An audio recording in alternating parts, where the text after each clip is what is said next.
again, using your money, managing your money wisely, that includes debt as well. I mean, buying a house, for example, is the biggest purchase most people will make. Okay.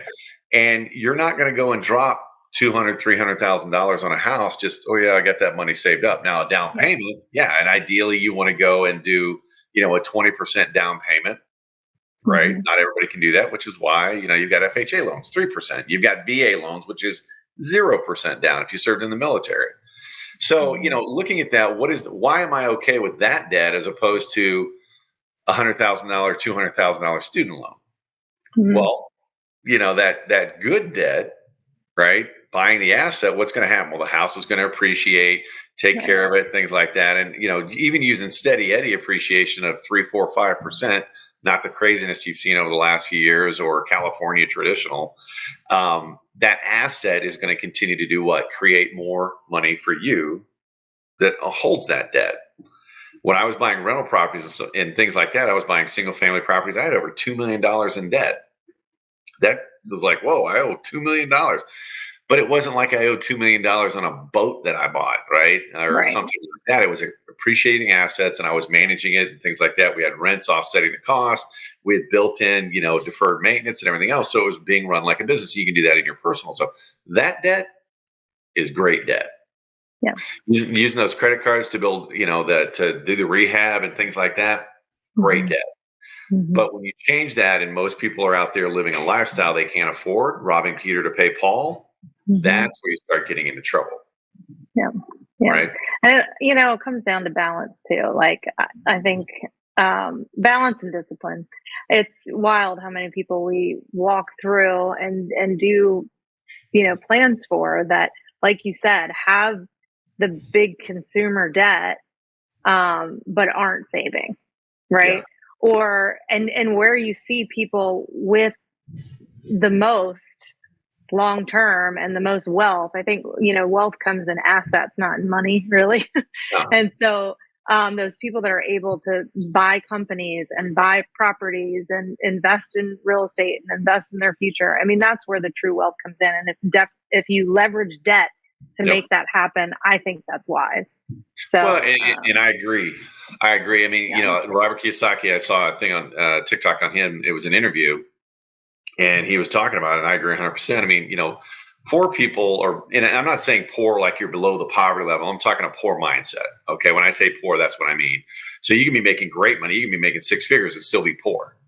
Right. And those of you that are watching this, you understand exactly what I'm talking about because when do I get my next paycheck? Right. You're living from paycheck to paycheck. You're poor. So I don't care if you're making six figures. If you're living paycheck to paycheck, you're poor. You've got a poor mindset. And the whole problem with that is, when you have a poor mindset, you're working for money. You're working for things, right?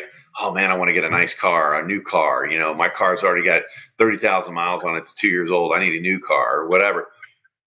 That's a poor mindset.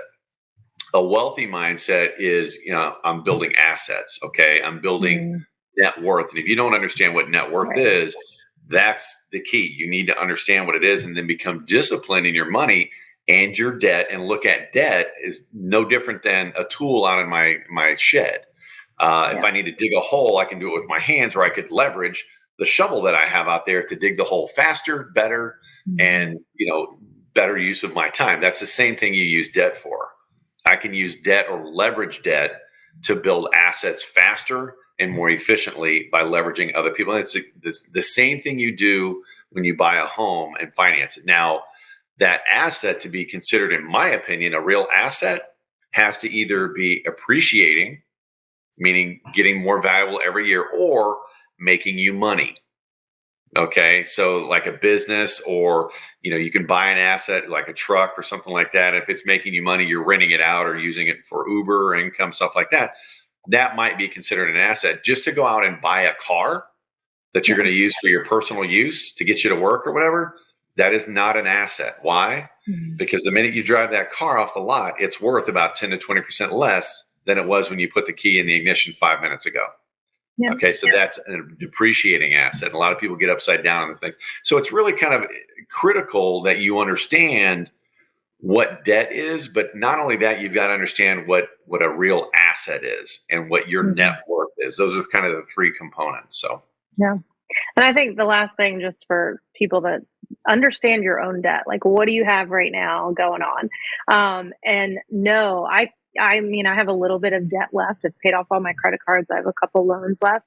And for me, like, I want to know what my minimum payment is, what my interest rate is, what's the balance that I owe, all those things. And, what's my anticipated payoff time. So I've created, we teach people the debt snowball or avalanche, but have a plan for your debt, for that bad debt to be gone. My biggest motivator to get rid of the crap debt that I have is because I want to be able to leverage for the assets. Yep. And so I'm in the process of making that shift. And so, but you've got to know, I mean, we do financial plans all the time with people, and some people are like, yep, here's what I have. And other people are like, oh, I think I might have a credit card here and there. That's most people. And that's the thing. That's just, you don't have control about your money. You're not being intentional about your money. And if you're not intentional about your money through a spending plan, knowing what your debts are, knowing what's coming in income wise, you're never going to build wealth. You're just going to float around and hope it all works out. And you're pretending that you're happy because you're out on your boat or whatever. And I'm not knocking people with boats, but it does stand for bust out another 1,000. Just going to say that. Join a boat club. There you go. Join a boat club. You pay a monthly fee. Somebody else has all the headache and stuff like that. But going back to what we were talking about, it's using debt can be a good and positive experience, but you've got to understand, what are you using it for? And are you in control of the money, or is the debt in control of you? And even if you do, the example I gave was leverage your credit card to put, do improvements on a property rehabbing. That doesn't necessarily mean you want to carry that balance for very long. Okay. Because that interest rate you pay on those credit cards or those loans, what that's doing is robbing you of your revenue. It's robbing you of your revenue. I don't care if you can afford the monthly payment. I can afford the monthly payment. I understand that. But you still want to get out from under that as soon as possible. Because if a credit card, for example, those are amortized typically around 10 to 20 years. I use an average of 15, right? Meaning that you make those minimum payments, it's going to pay out X. You've got to look at what's called the TOP, or total of payments, whenever you finance anything. I got my new car for $35,000. My monthly payment is only $550 for 84 months. Yeah. Multiply that out. That's really what you paid for that car. Okay. Now the motor company, whether it's GM, Ford, or whatever, they didn't get that profit, right? They probably got a little kickback from the bank, but the bank's the one that's going to make that big profit. So that's what you've got to take into account too, is the total of payments, not just the balance you owe.